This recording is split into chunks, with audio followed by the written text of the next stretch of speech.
Oh,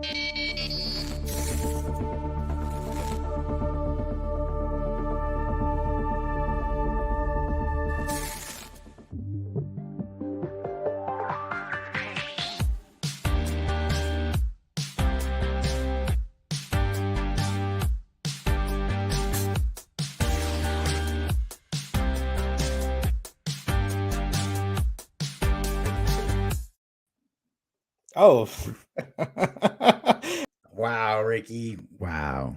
Okay. Technical difficulties aside, it's Friday, October 14th, 2022, and this is Den Excelsior, the Mostly Marvel podcast. I'm Dennis, and I'll be your host as we review the latest Marvel happenings across all media, as well as other superpowered news that caught our attention. When I say we, I'm referring to my cool cast of comic book nerds joining me this evening. First up, okay, maybe he's not a true comic book nerd, but he's trying. He's trying. It's the man behind the buttons, Ricky. I made my Wong cameo for a split second there. You did. You made a cameo at the beginning of the show when you're supposed to bring me on. Dude, I'm getting nervous about every week saying you're the man behind the switches. I mean, that's an accurate statement. It is. I mean, it is. I push a switch. Sometimes not the right one. Yeah. Yeah. All right. Well, I did say, a cast of comic book nerds. So I'm going to get our other one out today. He's our special guest. He's obsessed with the Hulk and has this is what he wanted me to say. Tens of thousands of dollars in Hulk memorabilia in his home office. Welcome to for the first time to the show, Adam. What's happening? And I wasn't like, hey, brag about how much I've spent on Hulk shit, but I appreciate it. I guess that number really tells you how much I love the Hulk, right? Yeah, it does. It does. I got that. I'm excited because I have had Hulk fans on the show before, actually, but never to really talk about the Hulk. Interesting. I think Kelly was the only one who that's his guy. That's his that's his person. And so, but we've had I have a lot of nerdy friends, way too many. And I really should. MCU has been Hulk adjacent for a minute, right? It's true. It's true. It's been a little upsetting. I know for the hardcore Hulk fans, they haven't necessarily gotten everything they wanted over the years. But that's why I'm excited to have you here, and I just wanted you to give us a chance. Get the audience, anybody who's listening live or later, to tell us about what Marvel and the Hulk mean to you. All right, I'll tell you the story. I don't want to get all sappy about it if you're out there watching. So it's just like Bruce Banner. I mean, normal guy, pretty smart, and had a father who was just insanely abusive, screamed at me, hurt me, did a lot of stuff. So I think I've always loved just the whole Bruce Banner Hulk dynamic. Don't worry, my life's great. So I don't want anyone out there feeling too bad, but I mean, it was just something I like. And, I grew up suffering from severe anger issues, and I've had to work pretty hard at it. I mean, I'm the CEO of a company now, but I really figured out a while back, how to take that anger. It's still there. I still feel it. I still have it. It doesn't go away. I've just used it for good and used it for things I care about and things I'm passionate about. And that's why, Avengers 1 comes out and, he says, it's my secret cap. I'm always angry. It's I felt that so deeply because that's how I feel. It's like how people know me is even though I'm always joking around, I always have that little fire inside of me. So love the Hulk. My wife and I were in New York 2 weeks ago. We literally went up to the bridge and I pulled out my phone for that scene and filmed it exactly where they were on that bridge. So anyway, yeah, big fan of the Hulk. I mean, Marvel is everything too, but especially Hulk. And Kevin Feige, if you're watching, can we break some shit, please? Costs money. Too much money. It does cost money. That's awesome. And just to give you a really simple gauge, where you relate to the Hulk, that your love of him is my love of Spider-Man. As a kid growing up, what was weird is because I'm a kid who's always lived. I'm sorry, I'm still a kid at heart, but I've always been in a wheelchair my whole life, and for me, seeing when I was a kid, it was healthier for me to crawl around the house, like throughout the day for exercise and stuff like that. So all I did was crawl like constantly. So when I first learned of a character that crawls on walls and crawls, like all over the place, that was super appealing to me. Even though at the time I loved watching Lou Ferrigno and Bill Bixby do the thing. I'm dating myself pretty well. I loved watching that show. That was my absolute favorite TV show for a brief period of my life. And I still wanted to know more about what Spider-Man was. And so like the more when I started reading him, I started relating to the character on so many other ways, cool. other ways and stuff. And so I think that's cool. And I think that's why I'm so happy to have you here, because like we all have different characters that we relate to, but we all still have that level of understanding, about what that extra layer, right? Yeah, exactly. Yeah. Like when you describe the Hulk, I know you, man. I get it, because like I feel that way about Spider-Man, and it's important to have heroes that you can like look up to that aren't necessarily real life people, because they usually disappoint you pretty good. So no, it's actually funny you just said that, because I've actually told people that. I've had people say to me like, dude, you're an adult, like you're spending all this money on Hulk shit. Why? And I'm like, I said, you could go be a fan of an athlete and then they'll go do something stupid. You could be a fan of X, Y. But I'm like, the Hulk is just a piece of history. He's just a character that has been inspiration for me for a long time. And that's what makes it so great. I've never thought of it that way, but that's so true. Oh, really? That's why athletes or famous people have like let you down over the years. It's been a rough week for me. This is why I constantly rag on your love of Kanye West. Oh no, we don't have to bring it up. I never let you go.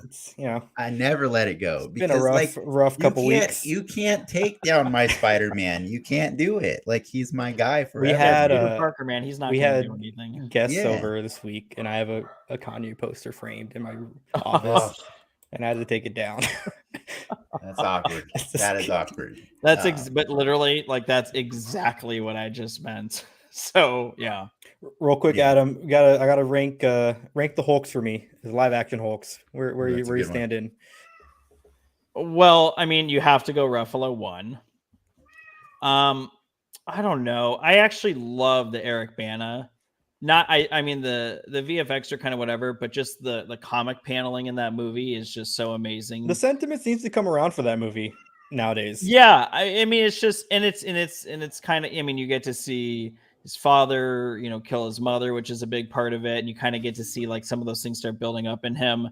The thing I like about Ruffalo though is like Bana's a big dude, and Edward Norton's a fairly big dude, and those always the issue I had with Wolverine. It's like I love Hugh Jackman, and like my wife, I watch it with my wife. My wife's like, "Holy shit!" I'm like, "Yeah, that's cool," but like Wolverine's like 5'3" in the comics. Like he shouldn't be towering over anyone. Yeah. So that's why I like Ruffalo. Ruffalo's just like he looks like Bruce Banner to me. Yeah. He's just a scientist guy, and Eric Bana's just a big dude. So.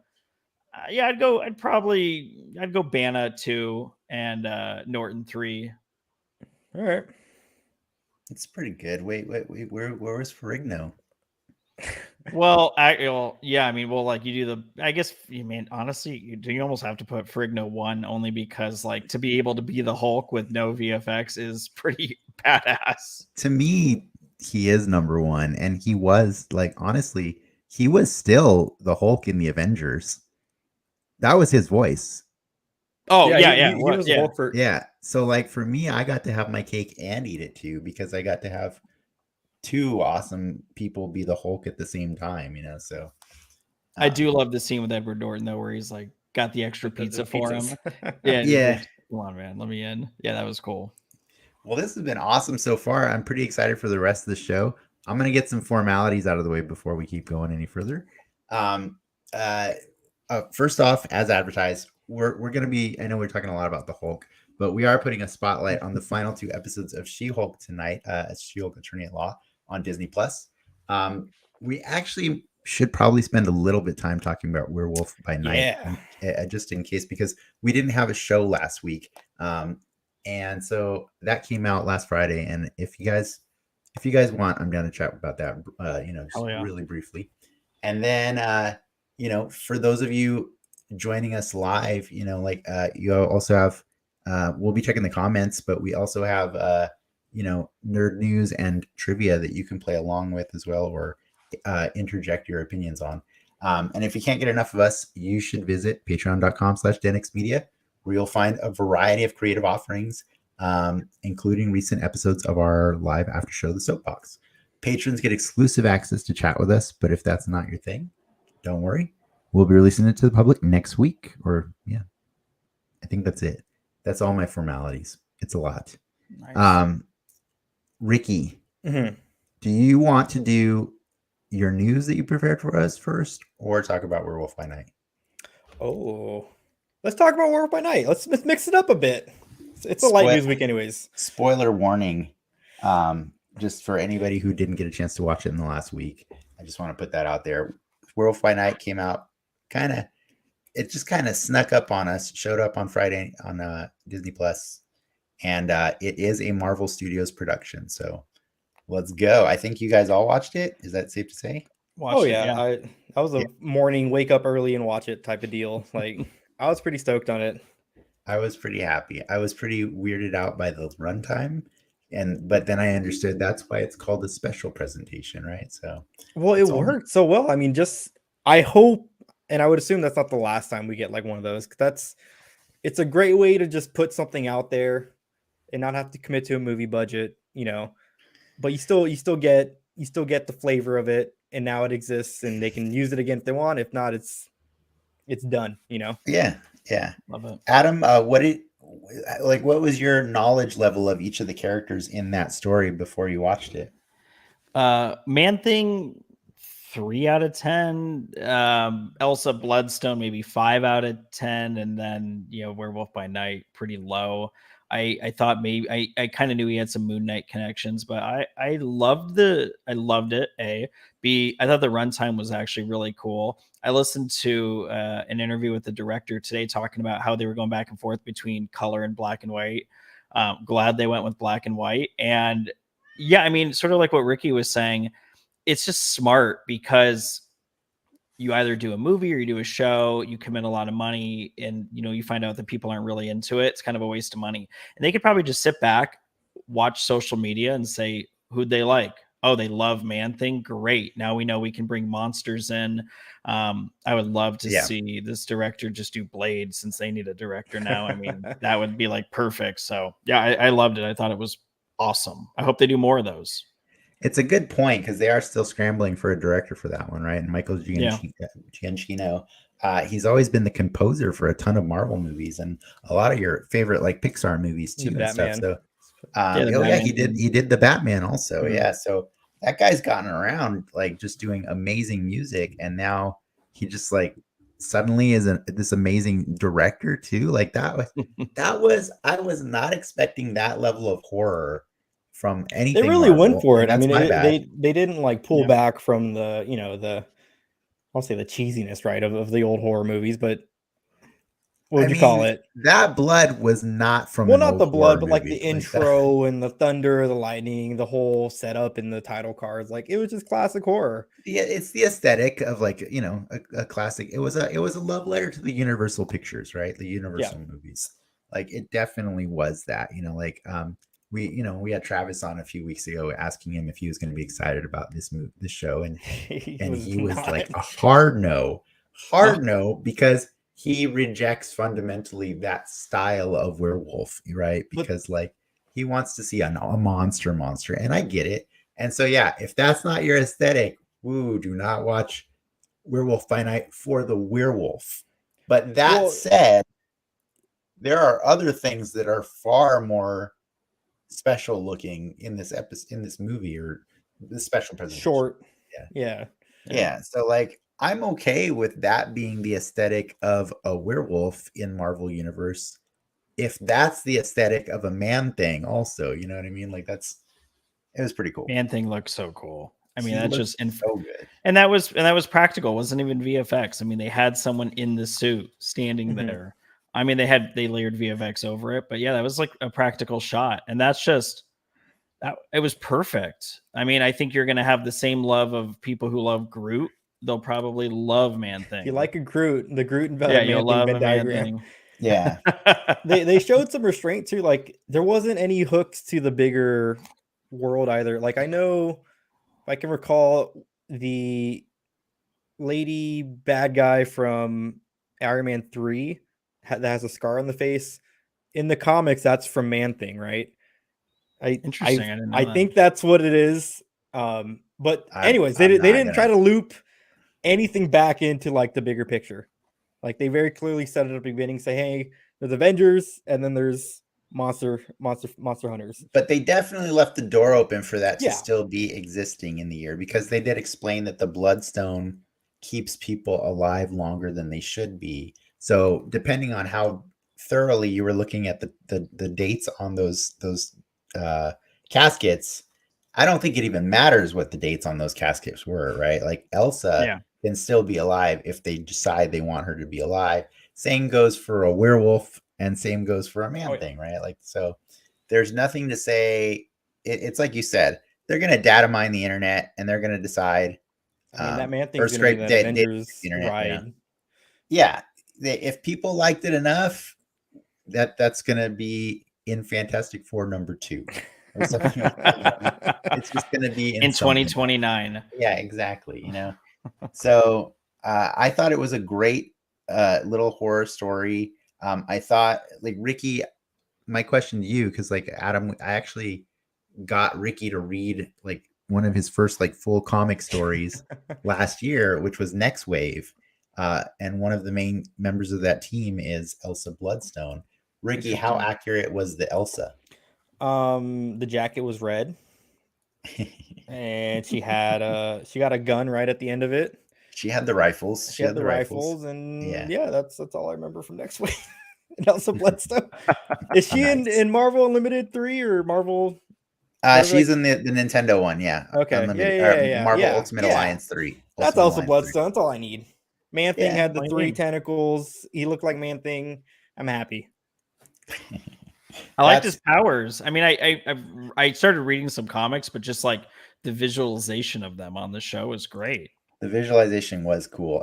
My favorite thing about this appearance of Man-Thing is like he did the thing that you hope any small character appearance of a superhero gets to do, which is make people want to know more.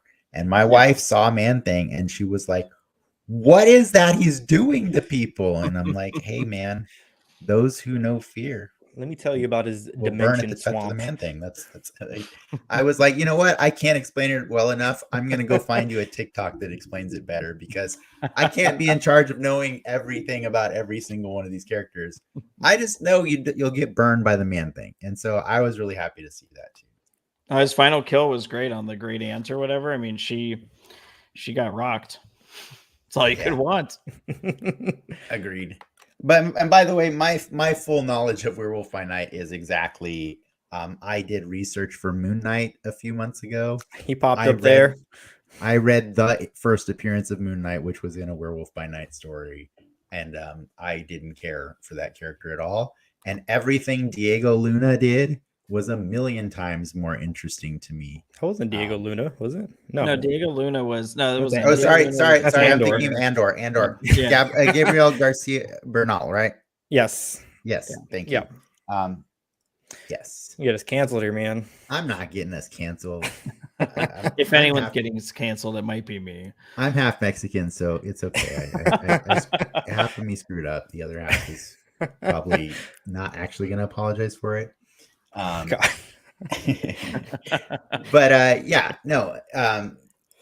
that man was such an interesting character in that show, and so I want to see more. I want to see more of the ghetto werewolf, and like maybe Blade will open the door. I was kind of half and half on Blade. Like I was like, is Blade going to show up in this? Is Blade going to show up? And then at the end, I was like, right, like, I'm okay, but I kind of like it. They didn't even talk about him. Like I would have been content if they would have said, "Oh, there's this vampire dude," right? Like, and leave it at that. But I kind of like that they did it now, because they're doing the same thing that She-Hulk is doing, which is showing the audience that the Marvel universe is way bigger than we thought it was, and just the movies just have not focused on these things. And that's a very clever way of introducing a lot of characters, because I don't want to have some giant Omega event that causes all the mutants to show up, or or all the other things. If they've been there the whole time and the media is just not paying attention to them, that's super cool. So like, to have the supernatural world set up and not even be part of Blade, like, that's awesome. Like, that's really cool and scary, I guess. I got somebody in the comments is talking right now. It's Sea Cow Soda. Welcome back. The fire hands just seems so weird to me, antithetical to plants which are burned by fire. Yeah, that's fair. That's a fair thing. It probably looked cool when they drew it, and then they were like, well, this is his power now. Yeah. But for anybody who doesn't know, Ted's powers are a little bit of mix of science freakery and mysticism. So it's okay if he's a plant monster that can burn people at the touch, only when they're afraid of him. That's his thing. It's weird. I mean, in fairness, like, one of his biggest team ups in the comics is with Howard the Duck. So like, I don't know where to place the man. But isn't that great about the MCU? It's like you can take like C-level characters like that, and all of a sudden they're going to be super. I mean, look at like the Guardians were the same way. No one knew about the Guardians. And Man-Thing could be big if they did the marketing right and did the story right. It could be big. Or he could just be poor man's Groot. We don't know. Once he gets merch at Disneyland, that's how you know he made it. It's true. Yeah, I agree. Yeah, it's true. All right. Before I give Ricky the green light on it, Adam, I just need to gauge, how are you feeling tonight talking about just Marvel stuff?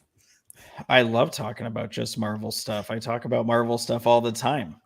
Okay. Yeah. Then this is awesome. You're in the right place. And Ricky, I think you should kick us off with some news. Let's do it.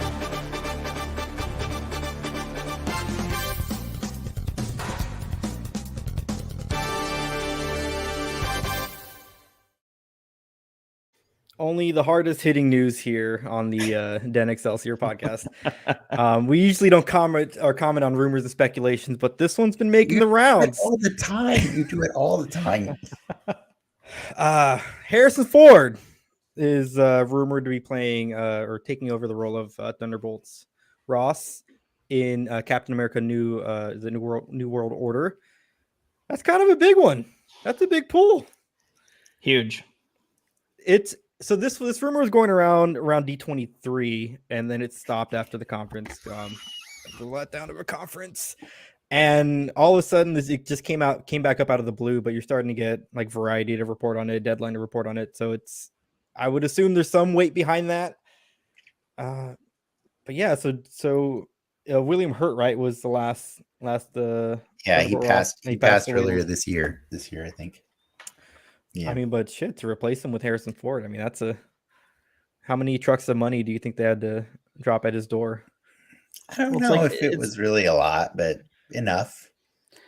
You got a lot of people doing these like Star Wars Marvel crossovers, but I mean, I was thinking about Red Hulk when he passed away, and I'm thinking, okay, it's either Sam Elliott. I was pretty locked in. Dude, Sam Elliott was the best Thunderbolt Ross ever, period. Yeah. But half the people wouldn't even know the difference if you put Sam Elliott in there. I agree. No, you would know the difference. Sam Elliott I mean, I think the average. Yeah, but I mean, I will say this, like, even this picture you got up of Harrison Ford, I feel like I can visualize Red Hulk there, and I feel like I can visualize Thunderbolt Ross. Well, that's the question, right? If just because they have him there, do you think they do Red Hulk? Like, I don't think that means. I think that's the reason there are a billion podcasts like ours, is because everybody wants to speculate that the Red Hulk's going to come. I mean, he's 80, so if they're going to do the Red Hulk, they're going to do it. That's the other thing. Yeah, he's going to die. Yeah, they're not going to do it for long, right? Yeah. But we'll get Red She-Hulk, or I mean, to be fair, I don't know how this pisses you off or not, but like, I've always seen Mark Ruffalo as having the sweetest gig in all of the MCU, because technically, I mean, he's I love that he actually wears the mocap suit and he actually tries to film all the action like himself of the Hulk. I love that. Love it. Not necessary. Not necessary. At this point, they have recorded him doing so many different movements. They could get an AI to give us a Mark Ruffalo Hulk that would be Oh, just I didn't even think everything we know, about that. right? Give me So, Harrison I think Ford in the that's mocap fine. suit. and so what I'm saying to you is Mark Ruffalo has the sweetest gig because at a certain point, he's just voice acting. He could do it from his closet. Like he could like phone in the scenes for the Hulk and it would be fine, right? Like Well, for the scenes for the Hulk, yes, and I think like I'm saying what at a certain point, no more Banner that's what I mean. no, I don't want. I want Banner back. Yeah. Well, I mean, or we'll get and I'm going to take us off topic here, but or we split them up like they do in the comics, and we got to let them do their own thing. But and then let Banner die and let the Hulk exist in CG world forever. well, I mean, but I'll tell you, I like a lot of Banner, especially no one likes Ultron. No, But I thought Banner no. was great in Ultron. I'm not hating on Banner at all. What I'm saying is Mark Ruffalo, the actor, has an out. He has the Oh, easiest yeah. out, Yeah. right? Because like the character Hulk doesn't ever have to die. Like it doesn't have to Yeah, I die, see what right? you're saying. And so what I'm saying like is they could use Harrison Ford for a few more years as Thunderbolt Ross, and then when the time Oh comes, god. When Harrison Ford dies, they can still he's use the Red just Hulk. Red Is what you're Hulk saying. for forever. You know what I mean? Yeah. What But was that news that came out a few weeks ago? Like James Earl Jones officially signed over like his voice AI to that's what Disney. I'm saying. Oh man. That's what I'm saying. The And whole Yeah. Bruce Willis was going to do that. Yeah. Everyone's going to do that. Yeah, Harrison Ford will cash out like that. Sure. Mark They'll make a Ruffalo bajillion may Indiana do Jones that, movies. but Harrison Ford will definitely do that. He wants a new plane. Exactly. But that all of this brings up something very similar that I was interested in bringing up today. I hope it's not too too much of a conflict, but I saw a post about this very news rumor or whatever. They kind of upset me because people were saying, okay, so Marvel, you'll recast Thunderbolt Ross, but you won't recast Black Yeah, I Panther. saw that. That's rough, guys. Like if you don't have the comprehension to get what's the difference between those two characters, like, and why one can be so much more meaningful. I've been on this show before and argued in favor of recasting, but I still like, even that said, I still understand the difference in the argument between recasting a Thunderbolt Ross versus you can't recast down. That's what it comes down to. Right? Like if we're putting chips on the table, the Harrison Ford stock is worth exponentially more than the William Hurt stock. Is that a knock on William Hurt? No, but like, come on, that dude, he puts butts in seats. He puts people go to the movie to see Harrison Ford. I had a nicer reason for it, but I mean, it's money. Like we have to like. I'm not going to disagree with Ricky either on this. It's all money. Like it's a business. Like if I can get Harrison Ford in my movie to do a role, hell yeah, let's do it. Yeah. So yeah, I agree. All right, Ricky, what else you got? I got closing out on some more movie news. MCU got reshuffled. So this all kind of came on the tail end of Blade losing their director. That movie was actually supposed to start filming later this month, beginning of next month. So all that got put on hold, and because of that movie got pushed back. So Blade is coming out now, November. It's going from November 3rd of 2023 to September 6th of 2024. Deadpool 3 is getting shifted from 2024 from September to November, so not a big move there. Fantastic Four got pushed back to 2025, and Avengers Secret Wars got pushed back a year to May 5th, 2026. That one was I mean, when they announced at Comic-Con, they put the big timetable there, and they were going to get 2 Avengers movies in 1 year. There was no way that was going to happen. No one bought that. Yeah, it no way. Just wouldn't be possible. You'd have half of Hollywood, especially with what they're probably going to do. Like you would have had half of Hollywood tied up with Marvel stuff. There's no way. I mean, half of Hollywood's already tied up with Marvel stuff. I mean, that's just the reality. I'll take a $1 billion movie on 2 years of books rather than one, right? Like, yeah, sure. Spread the wealth. We do, but I mean, the counter argument to that, I have learned that because of COVID and because of the nature of Disney Plus, the Marvel fan in general is significantly less patient than they used to be. Just They're saying. gonna have to chill. Yeah, they're gonna have Just to saying. chill. Yeah. Yeah. And then maybe that's why they were planning to do the two in the same year, because they like people couldn't handle it. But by the way, I do have some comments, some questions that do raise a point against what Ricky was saying earlier. Was Ed Norton a cast down for the Hulk? Or I was think he it was a cast? big Sorry, enough.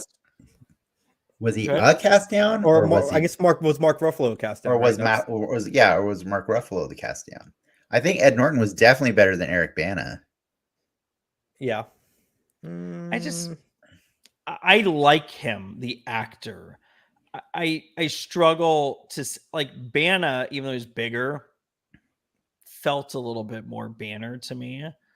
Of course, you're talking like the most sensitive guy about who looks like and acts like Bruce Banner on That's Earth fair. in me. That's fair. So yeah, like Edward Norton's great.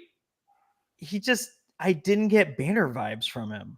It didn't mean that was a bad movie. It's I mean, fair. it was a great Yeah. movie. Holy shit. Like the scene where he's, at the college and the bridge and it starts filling up with smoke and all of a sudden the big Hulk hand hits the glass. Like, love that. But I don't know. I wasn't looking at Bruce Banner. It's like you look at Robert Downey Jr. like, that's Iron Man. Yeah. Iron Man. Yeah, that's Iron Man. And Chris Evans, you're like, that's Captain America. And I look at Ruffalo, I'm like, that's Bruce Banner. And it came from a lot of his like twitchy little mannerisms in Avengers 1. Yeah. Yeah. It's true. So, but like, was he? So it was a cast Ruffalo up, was coming off of Zodiac at that time, but I guess.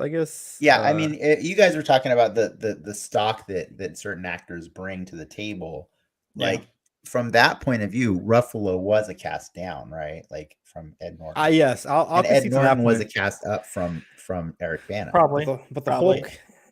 Yeah. I mean, to counterpoint, we still haven't got a Hulk movie since then, right? Thanks to Universal. Yeah. There's some more stuff at play. Yeah, that's fair. All right, you got some legends, right, to talk about? We do. I think I usually we let Ricky prepare all sides of the news except for the one is my dearest and nearest to my heart. It's the Marvel Legends. I have a billion of these behind me. I don't want to talk about how much money has been put into them, but I might. Hey, if I had to, you have to. Yeah. Just think for every toy that we show, Adam. you're looking at $30. So if you look at all the toys behind them, I can confidently say that that's probably about. They only sell for $30 now. That's from what's behind you is probably like 1/8 of your collection, or more. What's behind me is less than 1/8 of my collection. Yeah, so it's nice. It's a lot. Yes, there's a few figures that this is a pretty sexy Moon Knight. I kind of dig it. It's Moon Knight from the comics. It's really cool. He comes with like pretty much all the accessories you would ever need. And when I say from the comics, I mean from the more modern comics. So it's a lot more black in his costume with armor plates all over and stuff. And the reason I brought it up is because it's kind of weird and it kind of sets a weird, not precedent necessarily, but like, I guess it's establishing a pattern. This Moon Knight is the exact same figure that was released in the Spider-Man Homecoming wave many years ago. It's a different color? No, I just said it's the exact same figure. Oh, okay. So it's got fans a little up in arms because apparently, this figure is on the secondary market is fetching a pretty ridiculous price. And Hasbro, whenever they see that happen, they tend to find a clever way of re-releasing a figure, but they usually do it a little more extra or something just to make it worth it. This is literally the same figure. So it's kind of weird. So like if you don't want to have a random Vulture Build-A-Figure piece and don't want to pay hundreds of dollars, you could just buy this one for like $25. And there you go. Nice. Yeah. He's a fan channel exclusive, so you can go find him if you want. And then the other thing they did, and I want to make this very clear, because a lot of websites are calling this a Shuri Black Panther. Hasbro has not officially given this figure a name, but they have revealed this figure at New York Comic Con last weekend. They wanted to let us know that it seemed like, because the new Black Panther wave is hitting stores right now, and there's no Black Panther in that wave. And Hasbro wanted to make it clear that they do have a figure that will be in stores when the movie comes out. They're just not allowed to say what it is yet. So I love that, because they really dropped the ball on Spider-Man No Way Home and did not have figures of the characters that everybody was excited to see. And those figures won't come out until next year. So I'm glad to know that they are not dropping the ball entirely and will include a Black Panther figure in their Black Panther wave. Yeah. And then the last update, slightly before the New York Comic Con, Hasbro actually revealed, which I kind of guessed with you guys a few weeks ago, right, Ricky? Yeah, I said the Goblin Queen, right? Or the next tier would be the Goblin Queen in the Ghost Rider HasLab campaign, and I was partially right. I think the question was, how were they going to do her costume as a toy, right? That was a lot of fans are not happy with this. Are you familiar with the Goblin Queen, Adam? I'm not. Oh, you're not. She's, I mean, are you a Ghost Rider fan? Not really, to be honest. Oh, it doesn't matter, because she's not a Ghost Rider character. She is an X-Men villain, and I think that's one of the many reasons that revealing this character last week has done nothing for the campaign. I think fans are a little upset at, one, the lack of cleavage on this figure, which gross. Whatever, it's fine.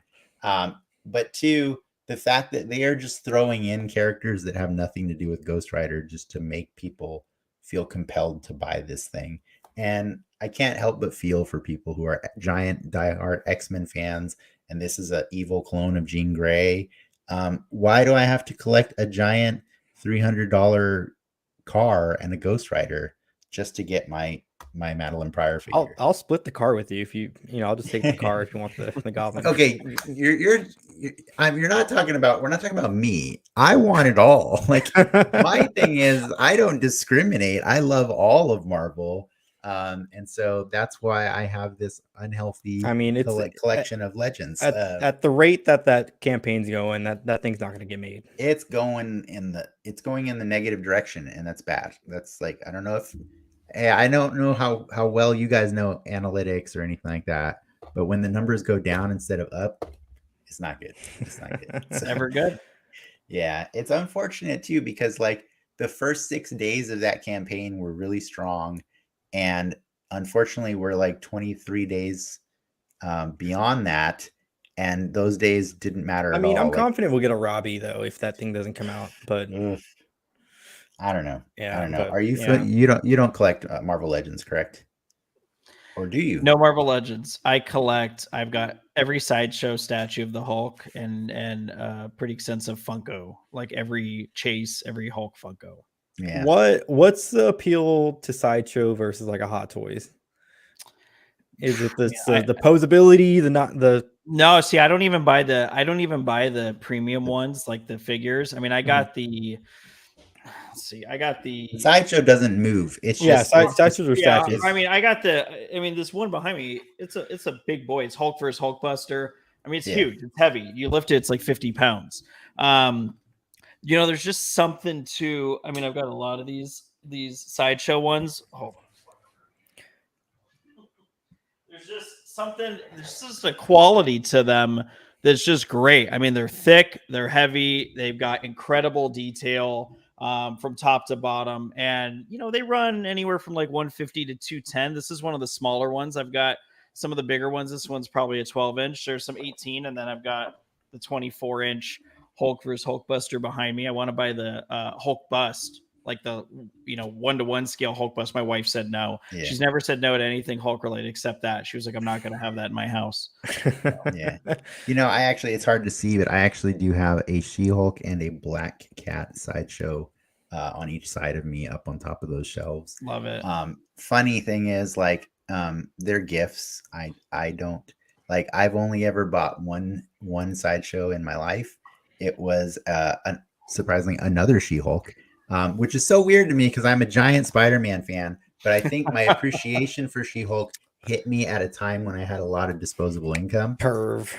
And so I have a Mike Deodato like She-Hulk with like army boots and pants and stuff, Nice. and she broke last year, and I'm really sad. So, Ugh. but that's one of the reasons I don't collect Sideshow is because oh my god, when they break, my heart, man, it hurts so much. I mean, I bought a special pedestal just for this Hulk by Hulkbuster. Yeah, and you I, kind of have laid it to, right? down. Yeah, but I mean, it lights up. It's the craftsmanship is unbelievable. Yeah, I had. Are you familiar with Aspen Comics? Yeah. And like Fathom and stuff. Oh, yeah. I had a Fathom statue, and it's really precariously propped up on like this weird water like piping, like to make it look like she's floating on water and stuff. It's a solid piece of plastic, but like the problem is I had her on display up top, like way out of reach of people. And one day, years after I owned her, I just hear a crash, and we go and we find out because it was a hot day. The plastic just opened enough from the heat, and the whole figure came loose. And I'm like, you don't expect these things to just go bad on you after years of having them, safely tucked away. But sometimes it just have a happens. ghost in your house. Like that's I just what do. it sounds like. I'm gonna go with the ghost. Yeah, that's fair. So these incidents in my life have just scared me away from those things. Like one time Ricky came over to my house. He wanted to see my Marvel Legends collections. He opened up a drawer because I keep them in drawers. He pulled one out. Leg came off. That was pretty hilarious. So I just literally picked it up, and I mean, yeah, you talk about the plastic decay on those things. Like, but you know what I did? I went on Amazon and I bought a replacement for $20. You know what I mean? Like, and so that's why I cope with these figures because I'm too scared, man. I'm too scared. I'm with you. But I don't have any other toy news. I think that was it. I think we're it. We're redundancies. Basically, if you have not backed the HasLab and you really want to know what's going to come, just go do it. Because otherwise, like, it's just gone. And like, it's really sad. That thing was my birthday present. And now I'm not even going to get it. Like, it's just like it's not. Just take the money, right? Like, exist. Well, yeah, I guess I could, or we'll just end up saving it. I bought one. That was the first HasLab I backed, so I'll be pretty bummed. Yeah, go through. It's gonna be sad, but let's cheer us up with some trivia for Adam. Oh boy!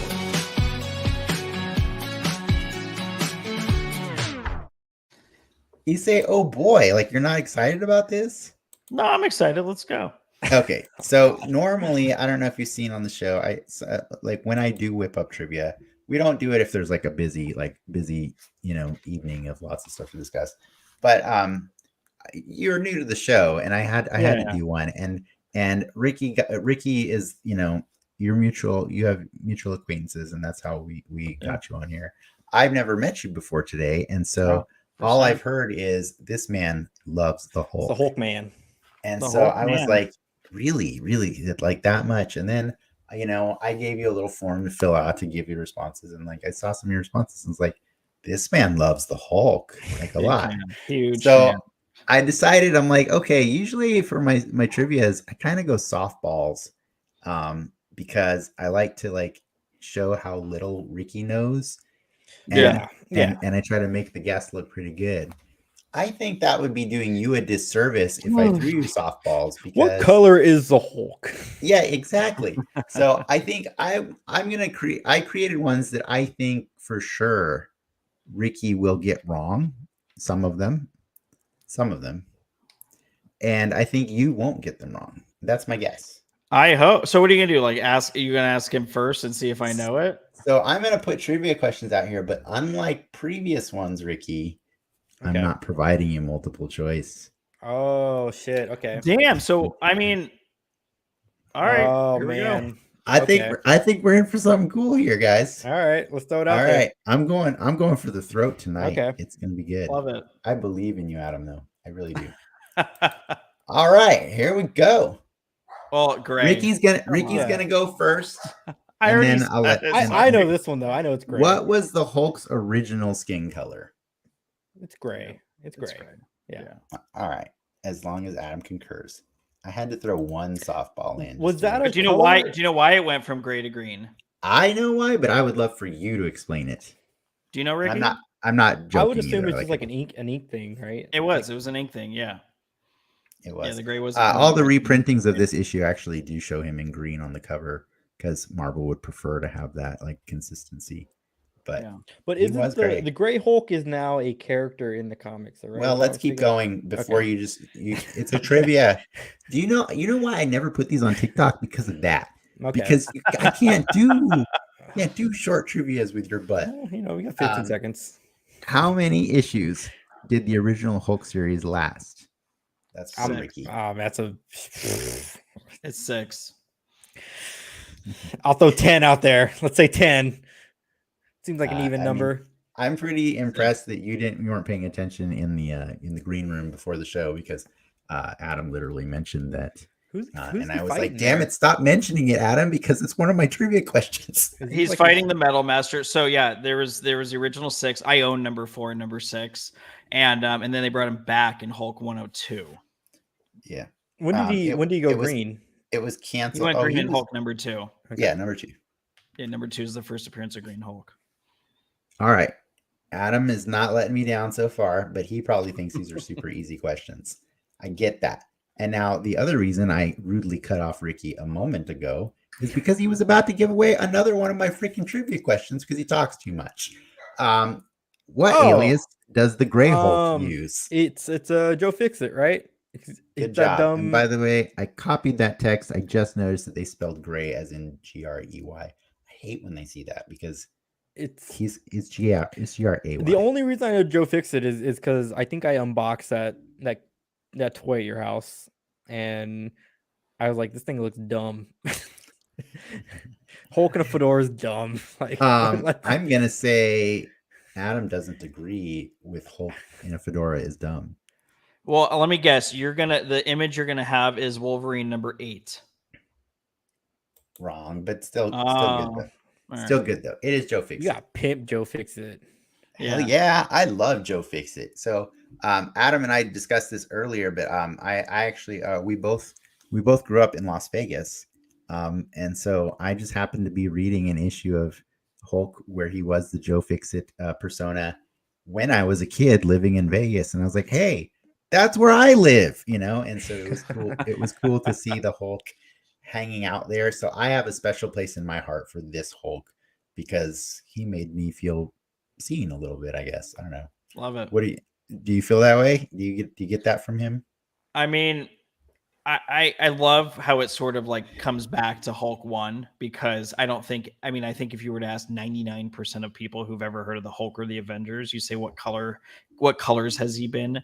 No one will ever understand gray. So I just love that they brought it back there. And I love the Wolverine number 8 iconic cover of Wolverine and Gray Hulk kind of hanging out. Joe I know the cover. I didn't.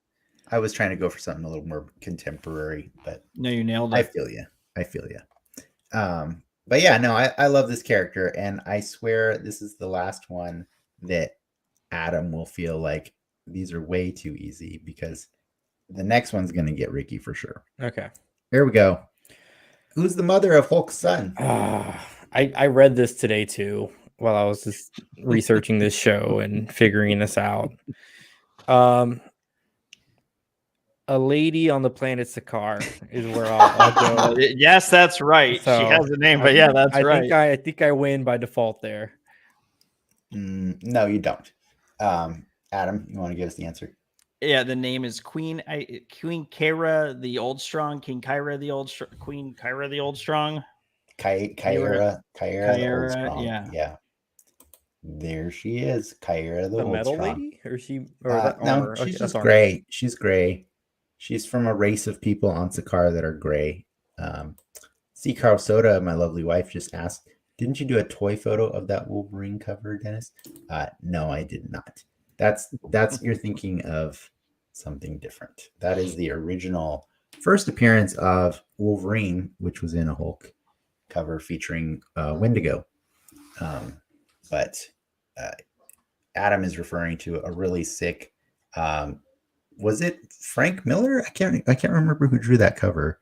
But Yeah, no, never It's- mind. I almost said Todd McFarlane, but it's not McFarlane. It's No, I not think McFarlane. it might be Frank Miller. Yeah, I think I love that cover. It might be McFarlane now. I can't think of it. But yeah, Well, it's I always Wolverine think I always Space. mix up that and Hulk 340, which is the McFarlane cover where you see Hulk's reflection and the Wolverines.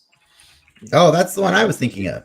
Sorry. Yeah, that's where I always go to. But I think that Yeah. one's McFarlane. Yeah. I think you're right. All right, one last question before we switch gears to the other stuff that we got planned for the night. Here we go. This is for Ricky first. What has the Hulk's extrasensory perception allowed him to do?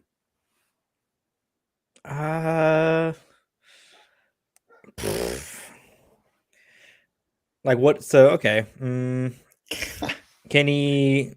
I don't fucking know. Like what? Like he has more powers than being strong. Like He does, and I think Adam knows them. oh man, I think he can. I don't. I mean, I'm gonna take a shot in the dark in this. I don't know. But it's not a shot in the dark if you say I don't know. I don't know. I don't even know. Like what else? What other powers could this dude have? Well, he's got healing powers. Okay, that's a given. Is that where you're going with this? No, I'm talking about his little known extrasensory, as in perception powers. Perception powers. Like he can detect danger. Like he has a spidey sense. Is that what you're saying? No. I might be stumped too. On nice. He but detects... I think I just need to understand. Well, you'll show me, and then I'll be like, "Damn it, that was obvious." Like he can detect radiation. Like he's a Geiger with a Geiger counter. Well, that is true. I mean, he can detect radiation. Is that where we're going with this? That is like a partial, but no, that is not where we're going. I'm reading Dennis. This is not where he was. He can tell true north because he's somehow magnetic. Oh man, you're so close with my backup answer, but I'm just gonna give you this now. He can see ghosts. He can actually interact with ghosts too. Yes. Is it like some dumb science electromagnetic reason or whatever? No, comics have actually more, I guess, lately retconned it to be that it's possibly also Banner can do this too. And it has to do with some traumas that he experienced, but he undoubtedly can see and interact with them better when he is the Hulk. Yeah, it just has to do with some weird stuff that he can do. Are you familiar with this, Adam? I am, but I was not sure where that was heading. There is actually I had a backup answer in place in case either of you got it, and Ricky almost stumbled onto it, but in like this weird way. Weird other power. He has a homing ability. No matter where he is, anywhere in the universe, he can always direct himself back to the New Mexico test site where he was created. Okay, that's pretty cool. Yeah, he just, for some reason, he just goes that way. He just knows his home. Yeah, and they've done different stories to connect it to this, the astral thing, the ghost thing. But then there's other stories that have retconned that to say. Where did you find this like screen cap? Like, where's this from?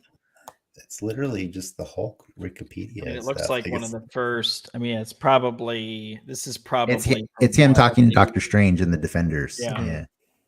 Yeah, because he can do that. He can have interactions with Doctor Strange. Well, I went 3, 4, 5 right in this, so I feel pretty good about my Hulk knowledge. You did good. Yeah, this one was designed to possibly stump both of you, so I'm gonna say Adam just. The phrasing wasn't good for him. I feel like. To be honest, I really thought we were talking about like tracking gamma.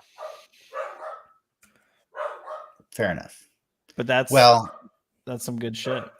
Yeah. Don't get me wrong. Let's not pretend that I even knew this fun fact before today either. But I did think it was super cool, and it's the reason I love geeking out on characters every now and then. So I like when we have different guests with different specializations because it gets me to learn a little bit more about characters. When I grew up, I just read those. I learned about every character by collecting the trading cards, and then I would get the little bios on the back, and I'm like, cool. Now I know about Sleepwalker. Wow, what is that? But yeah, Learn about Morph. exactly. And Yeah. Mimic.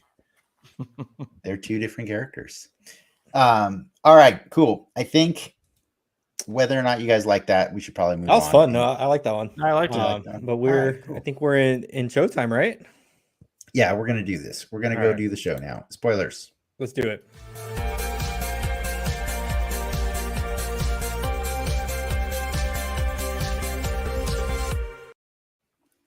All right, we waited long enough. It's time to put a spotlight on She-Hulk. We're doing 2 episodes because we were unable to do the show last week.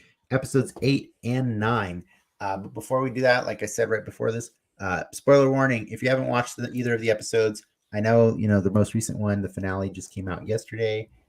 We understand, it's cool. We're just nerds who like to rush and do this. But feel free to turn away, come back and watch after you've watched She-Hulk. For those of you who refuse to listen to that warning, all right, cool. I'm down to clown. I mean, I think even if we spoiled this one, like it would make no fucking sense to the casual. Fair enough. I get. Hear me out. There's this robot with a hat. Fair enough. I see your point. With that, before we get into those, just to recap, the first episode that we're going to be talking about, we'll talk about both just together, I guess. Yeah. But Ribbit and Rip It was last week's episode. She-Hulk represents Leapfrog, who was injured due to a malfunction in his custom-made super suit. The awkwardness is Luke Jacobson. Her tailor made the suit. And when she thinks she's got this case in the bag, until Matt Murdock shows up to defend Leapfrog. And that was nerd joy. And then the next episode after that is Whose Show Is This? Whose Show Is This? Sorry, I said that wrong. This one was the finale this week. Jen finds herself in trouble with the law and struggles to pick up the pieces of her life. That is an oversimplification that Disney Plus provided, because they didn't really have a fancy way of saying this episode is bonkers, y'all. But yeah, those are the 2 episodes. I want to let you guys talk about however you want, but if you need help with the structure, I can give you the names of the characters, and then that might trigger stuff for you. Like, for example, if you want to start with it, how do you guys feel like this treated Jen? Getting right into it. Yeah. You're saying, so how did the final 2 episodes treat Jen? Yeah. I've got harsh thoughts on this, and you told me, Dennis, you loved it. So, all right, I'm just going to jump in. So we talk about Rip It and Rip It. Whose show is this, right? So we talk about whose show is this. And yet, over the final 2 episodes, by the way, I want nothing else than for Jen to go off. And I don't even need her to be like a Hulk and go smash a bunch of shit. But she's been fucked with for 9 weeks. And she deserved some semblance of something. And realistically, love Daredevil showing up. Cool. Excited. The music played. I literally gasped just as hard as I did in No Way Home. And yet, and then in episode 9, which maybe we'll jump into in a minute, it's like, I didn't feel like Jen got to shine at the end of this show. And that bugged me. We never, I mean, and don't get me wrong, like the thing with Kevin and all that was interesting, but I just didn't feel like she got her ending. We're talking about, she's like this independent woman, and she's got these powers and she's doing these things. And like the final scene is basically Matt Murdock kind of stealing the show. And then there's this gasp moment, and it's Bruce and Scar. And you're like, and I mean, my thoughts, and I think we'll probably jump back to 8 or 9. Take the finale, make it episode 8, and literally have episode 9 end the way the episode 8 ended, with her guns pointed at her and her looking into the camera, and end it right there. And then pick it up in Captain America New World Order, pick it up somewhere else.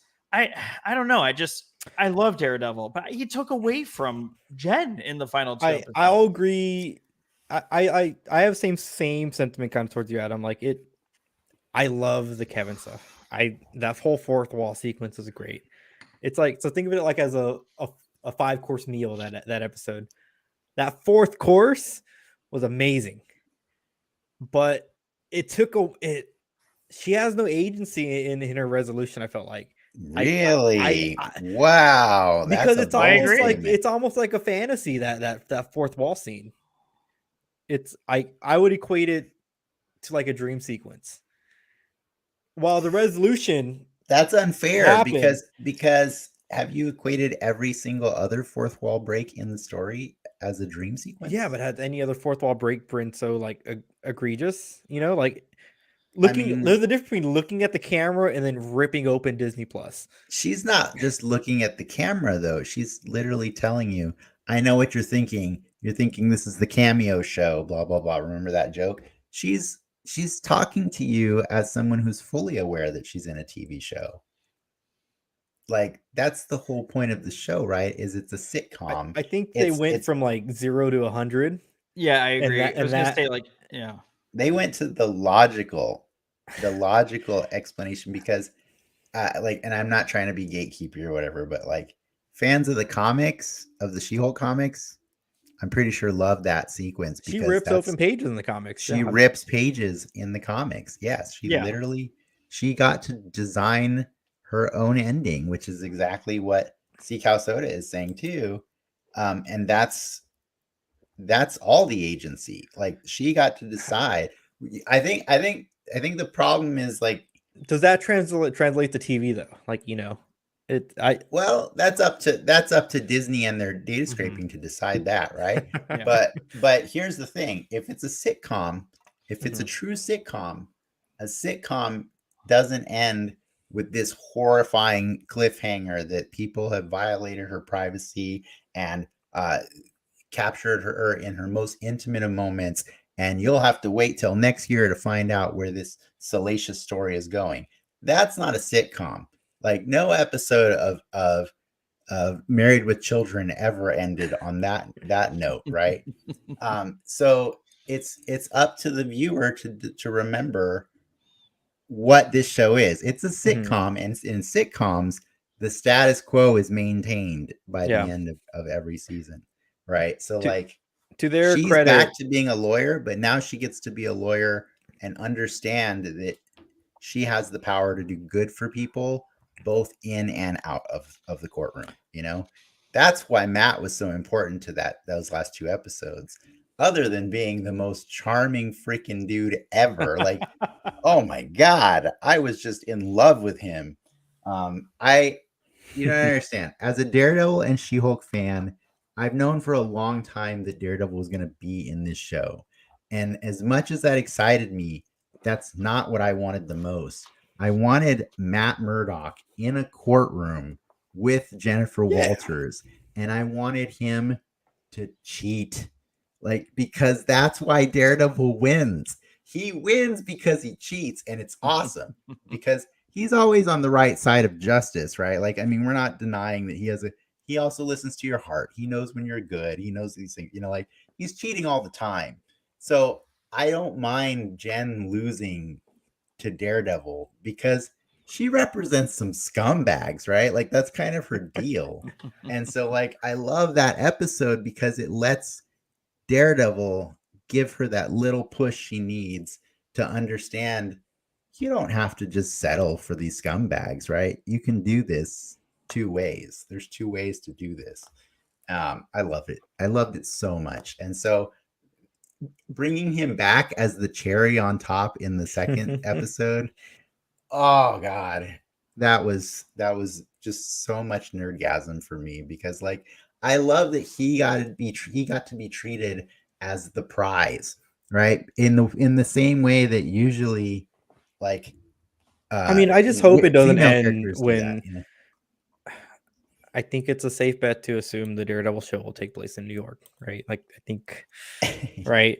So are they, oh, what happened to Jen? She's stuck in LA. Like, would you be satisfied with some type of cop out answer on why she's not in that show? Why she's not on which show? In the Daredevil. Daredevil. I don't think there will be a cop out answer for that. I think she will be in that show. Okay. She might not stay in that show because I think that was the other most adorable thing about this episode or these two episodes with him is he got to be be happy. You got to smile. And you just know when he goes back to Hell Kitchen, Kingpin's gonna stir shit up. You're gonna kill Foggy. Just everybody dies, gets AIDS, does all Karen this horrible Page, stuff. she's killing them all. Yeah, Karen Page is dead. And then he She doesn't get to stays. smile again, right? He doesn't get to smile in his own story because it's so like the way the story's told on TV is so freaking tragic constantly. We love it, we eat it up, but it's really, come on, it's really nice to see that guy smile on She-Hulk. And I don't think that chemistry, you just let that go. Like Marvel's not going to drop the ball on that. Like they've literally shown you through this entire season of She-Hulk how self-aware they are. Yeah, and that how little aware joke they, we've been Yeah, historically low on that department. Or exactly, and how aware they are of what their fans want. They know. Like you think that's the last time we see Madison? Come on, man. I think that Madison that's is the last time we coming see back Madison. in some capacity. People love her too much. In regards to on. like episode 8 and 9, I will say I liked how they didn't see how can I phrase this. They didn't Disneyfy slut shaming. Like I clenched my pearls when they called her a slut in episode 8. It's like, what? They handled it real, right? Yeah, like holy shit. Like I didn't. That's crazy. And I know it would have been nice to see her smash more, but I thought the 2 times that she smashed in that episode were really well done. Because one, we got the one episode or the one part where she's out with Daredevil and they're fighting goons. They were definitely goons, not henchmen. And you know, she got to do her She-Hulk smash a little bit, and that was fun and everything. That was a great scene. Yeah. And then at the end, when the slut thing happened, like she got to smash again, right? But this time when she did it, it scared people. And even just on that small level, right? Like, would we love to see her destroy buildings? Yeah, that'd be awesome, right? Like everybody wants to see Hulk and She-Hulk do the most powerful things ever because it's cool, it's nerdy, but patience is a virtue, right? Like we'll get those things.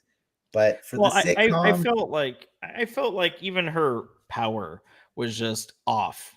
You've got the wrecking crew and she's fighting them. Like she's a Hulk, you know, she could flick one and they'd go 200 yards. And you know, the fight with Titania, I'm like, you know, her power, even fighting the, you know, even with the Daredevil, you know, the team up fight in Leapfrog's lair with the lily pad, it just felt like she has more power than they maybe gave to her. And I was kind of thinking she's still trying to figure it out. She's not mad, so maybe she's not hitting as hard, but I just felt like you're a Hulk, you know, and I felt like you could have even had that like fun light scene where you're running through the lily pad fighting these guys, but she could be literally like throwing people through brick walls. But you know, the thing I think that's being overlooked here, and I know there are arguments to be made against it, but she's not just a Hulk.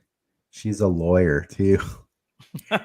There's a lot of litigation that goes into her severely damaging. Well, she's a public figure, right? Like, yeah. It's one thing for Daredevil to break a window versus her to break a building. That's kind of why I was so shocked by how badly she destroyed that parking lot.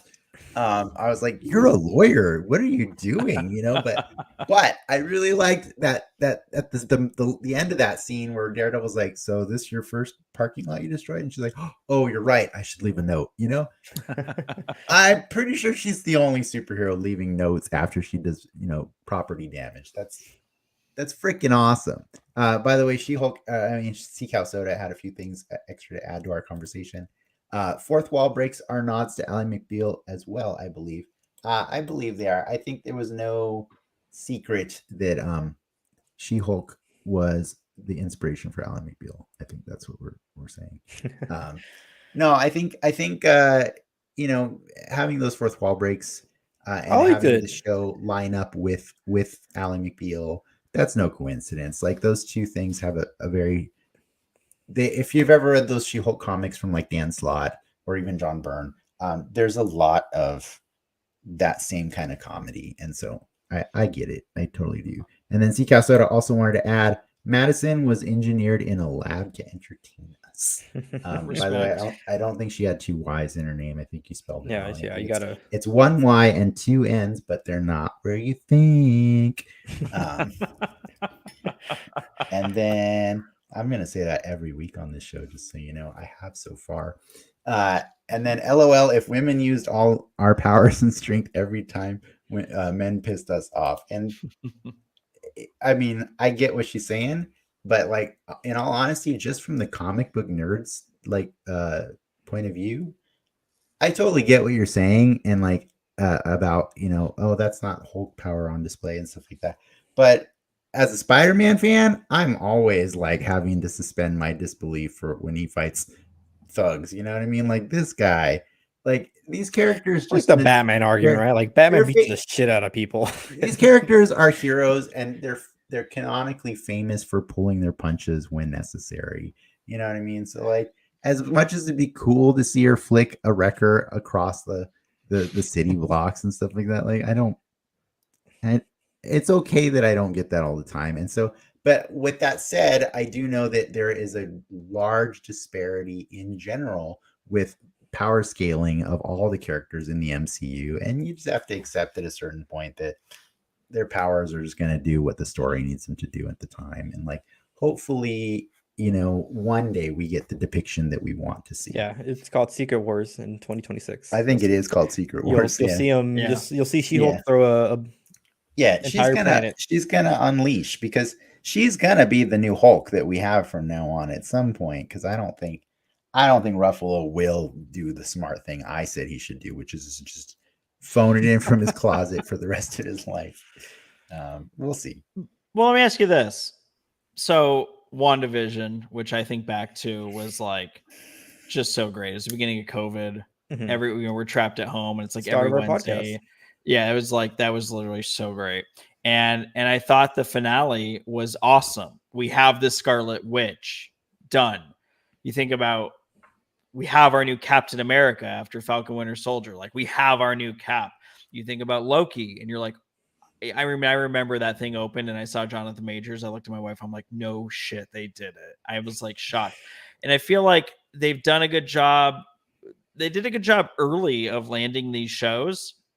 And then I felt Moon Knight, and I loved Miss Marvel. And then I was really disappointed with the finale.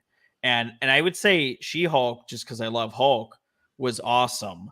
And the finale just, I've tried to sit with it, and I've tried to just say, okay, it just felt like such an incomplete ending to me after we've spent 9 episodes really going through scenes with Jen, you know, looking at her phone because she was ghosted and not feeling like she was going to get a job when she was fired, and, you know, having issues with dealing with her powers and trying to find love. And I felt like we went through, so it's like they had 9 episodes to do a lot of character building.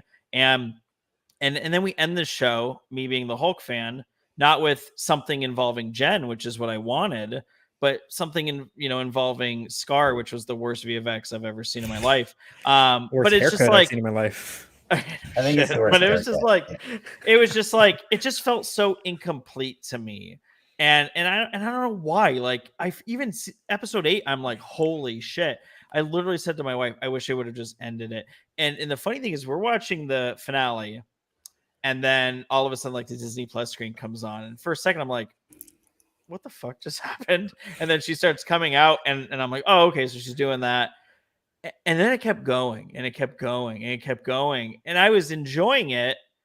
And then, you know, it's running, and I literally paused it, and there's like, it's at like minute 27, and I'm like looking at my wife, I'm like, "Hey, we're not getting anything good here. Like, we better just be happy with whatever this is." Oh man, that's I don't mean it in a bad way, though. Like, you know, it was cool, but like, yeah, I'll agree. Like, it just kind of like, all right, we're deleting Hulk Todd, we're deleting this, and this, and then it felt like everything got put on a bow. Like, there's a bow on Jen's story now, and she's just like, someone's got her blood. By the way, someone has her blood. No, they scratched the blood storyline. That's what Kevin said. No, I don't think that. Oh, they got rid of the blood thing. They got rid of the blood thread because the reality is like she said, Todd can just be the gross guy that he is that invaded her privacy. You don't need the blood storyline to actually Are you make sure him they a got bad rid guy. of all the Yeah. blood, or just at the end with Todd No, with it? I no, mean, he you said know, the storyline. Did he say They story? got rid of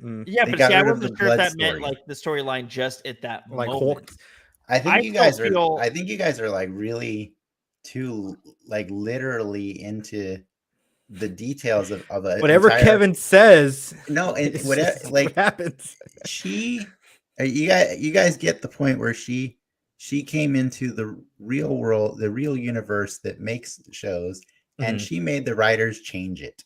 Like, or not the writers, but she made the guy in charge of it all. Yeah, Like, Kevin. it's not, it's existing inside of its show and outside. So it has the freedom to do whatever bananas thing it wants to do. And I'm fine with that because, like, that's literally the tone that the show is set for the whole season. So, yes, well, I feel you that she did have these, you know, these conflicts like that were showing up with her life, like her personal life and you know, dating and all these things. The real conflict that she had, her real stakes was her struggle in finding a way to do a work-life balance, really, right? It's a balance between Jen and She-Hulk. And that was her conflict through the whole season. Every episode dealt with that in some way, in some degree, right? And so Well, this episode was about her finally saying, okay, wait, none of this feels right because I've been on this journey this whole time, and my journey should end with me being comfortable with who I am as She-Hulk and Jen, as a lawyer, as a superhero, as a person who just wants to go out and be. But I think there's a difference between fourth wall fixing something and actually fixing something. Yes, there is. It's And this show gets to do it because that's what this show I is. think someone's got her blood still. I think Homeboy got her blood. I Like- think her blood is out there, and that's where we're heading for. I think But- that's where New World Order is going to go. I think New World Order is going to be her blood is going to. It's possible that all these things could happen too. Like, Well, let me I'm- If not, what was the fucking Yeah, point of let me all throw of the this? She hypothetical at becomes you. Hulk? the point was Secret for Wars her. ends and She-Hulk and Deadpool fourth wall breaking the MacGuffin. Would that be satisfying for you or no? Wait, what? If like Secret Wars ends with She-Hulk and Deadpool fourth wall breaking their way to get the MacGuffin. Well, for the stop it, dude. record, She-Hulk doesn't break the fourth wall outside of her own comic. That's what she does. Actually, in I her heard comic. I heard Jessica Gauss say that today. That they probably wouldn't be doing that outside of her own shit. Yeah, that's Yeah. that's cool. Well, that's Yeah. canonical. That's how it works. She is a character in the Marvel universe in all other stories, but in the She-Hulk comic, she is a character that exists both in and outside of the Marvel universe. That's just how she is. So, like, for me, like, I didn't even flinch when I saw the Disney Plus screen. I knew exactly what was happening, and I had the biggest smile on my face because I was like, oh shit, they're doing it. They're doing the thing that I was hoping. Like, you don't understand, guys. I geeked out so hard, I almost cried in this episode.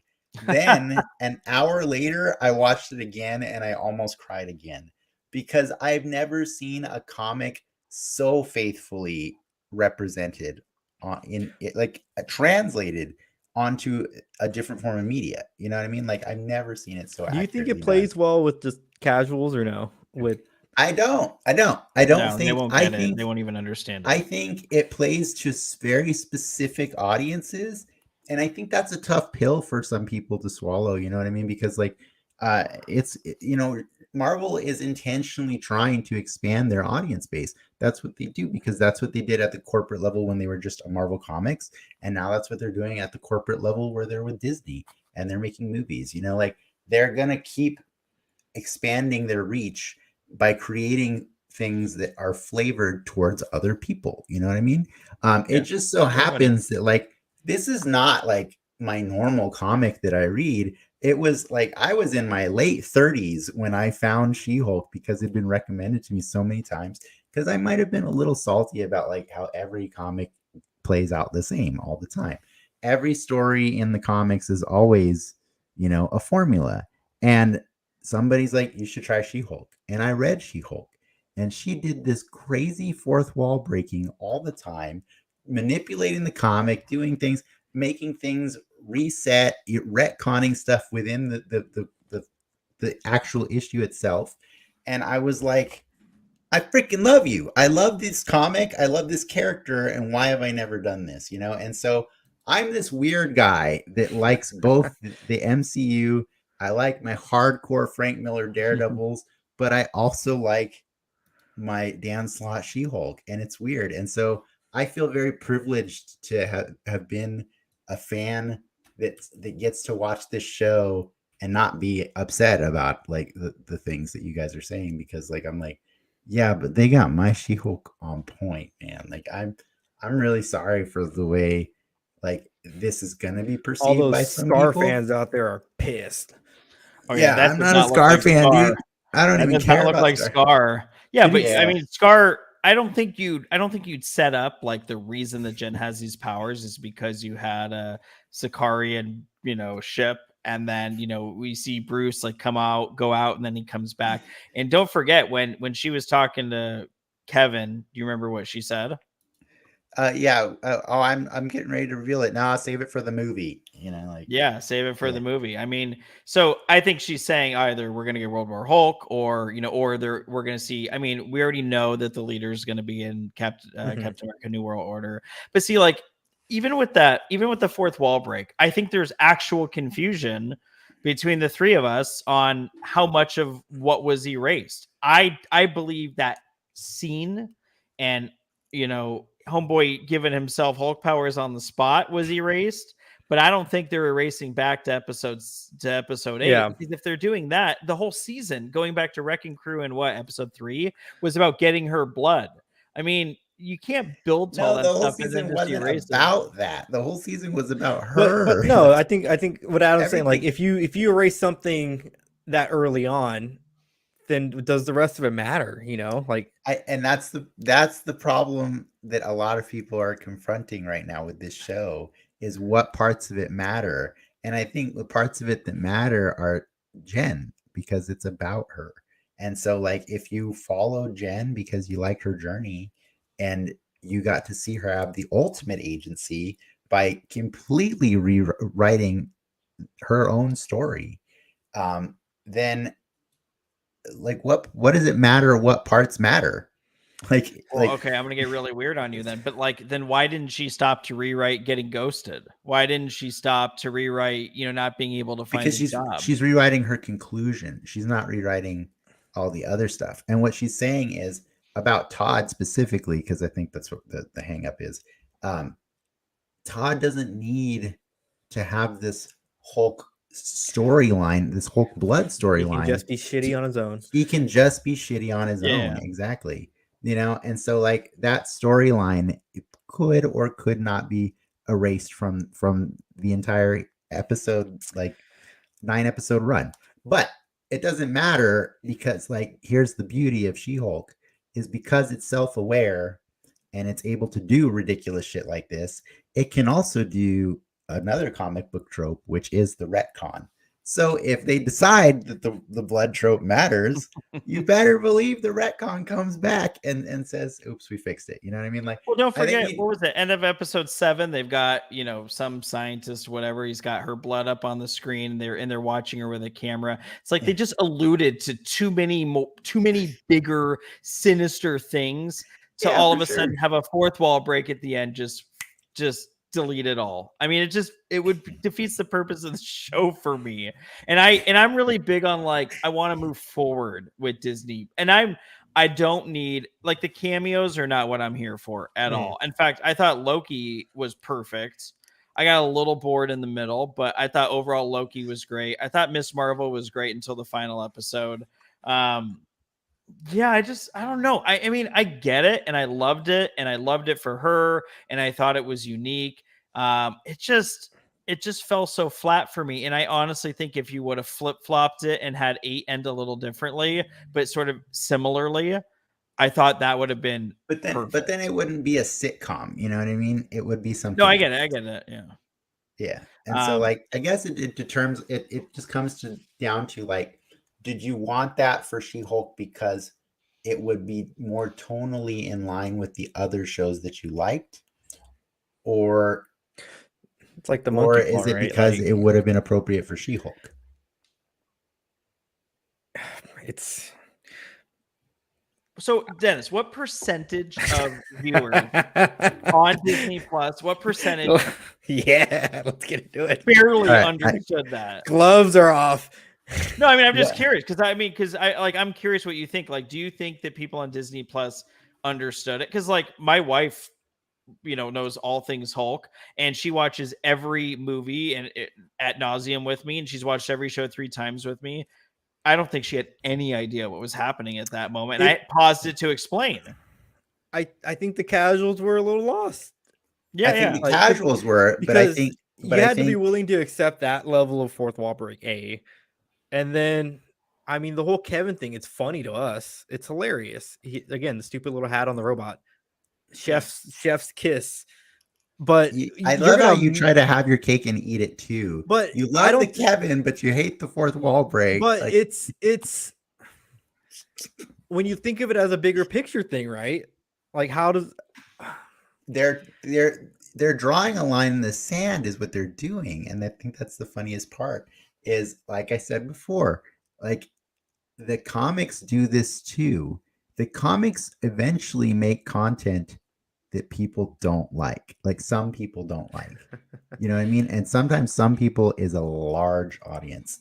Like they're making comics for all the different niches because that way they can make a fan out of you when they do crossover events, right? Like they can get you in on one, like that's one of my favorite things about Moon Knight. Moon Knight, 0 cameos, dude. 0. And like that's what makes it so good to me is it's a perfect jumping on point. Now, what happens when the new fan of Moon Knight goes and watches an Avengers movie and they see Moon Knight in it? You know what I mean? Like they're gonna lose their shit because now they're gonna be like, well, who are all these other people that are with Moon Knight?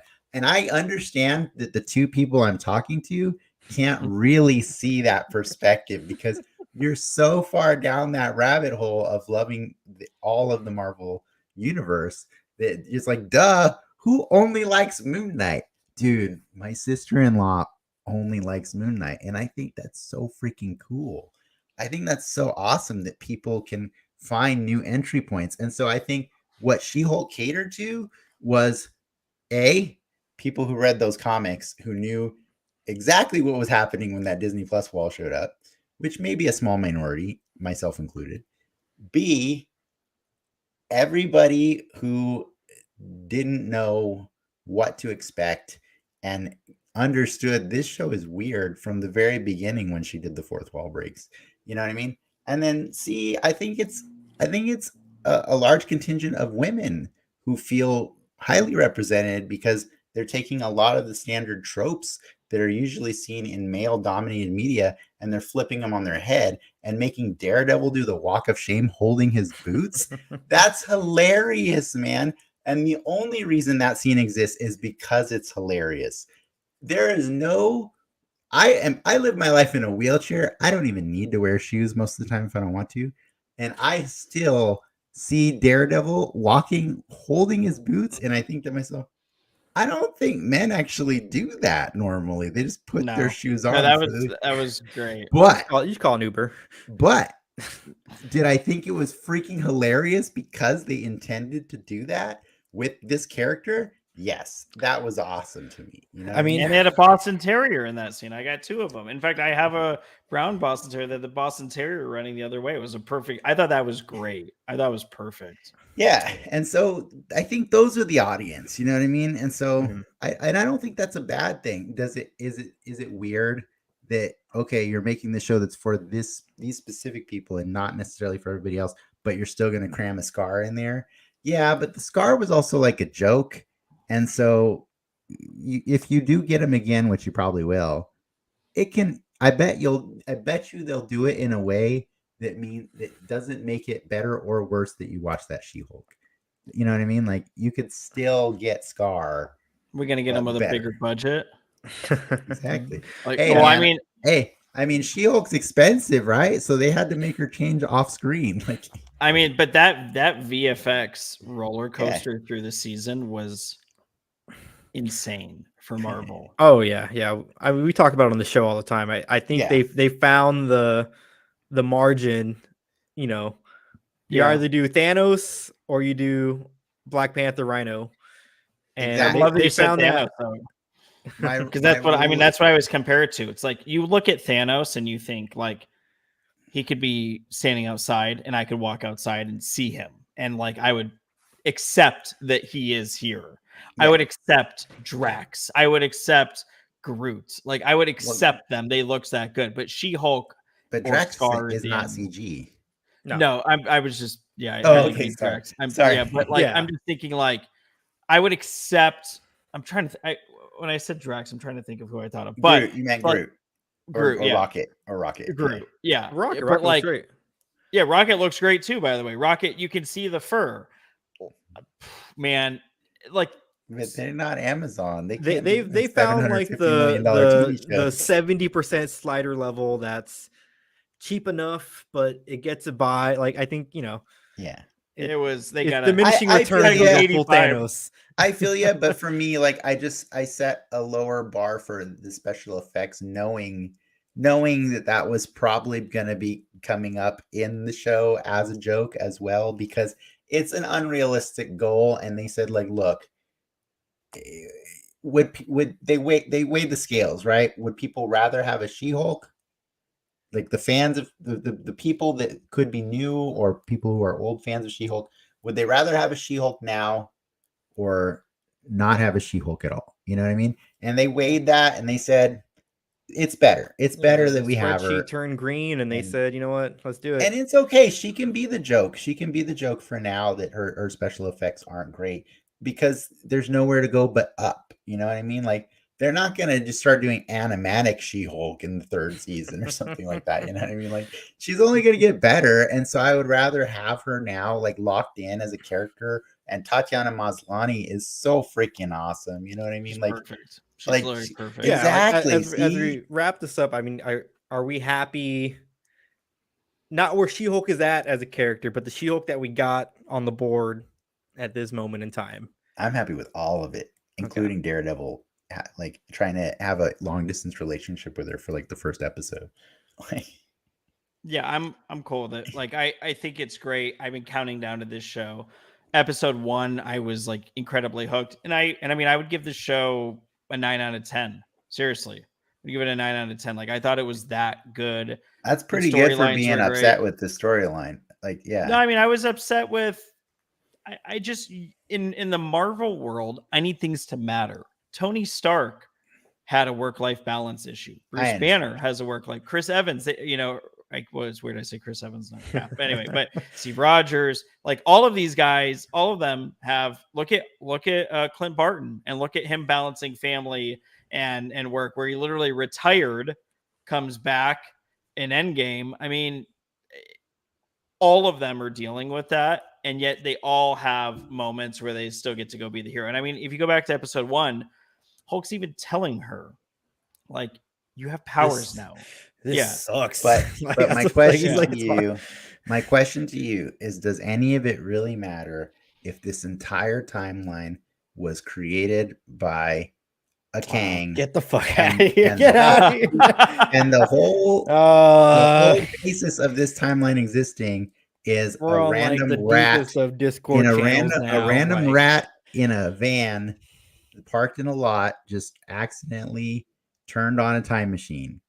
Like that's the Hey man, entire universe. none of this matters. It's just a celestial making one of a billion things. Exactly. Like, exactly. I got to renew my Disney Plus subscription, so it's like, I mean, they got what they needed out of me. But I'm saying, did you like it because it was fun? Like that's the real Oh, question. I thought it was really. In fact, I had more fun watching this than I probably had fun like watching Moon Knight or even Loki. Like I had fun. I really enjoyed this. Yeah. I thought it was great. I just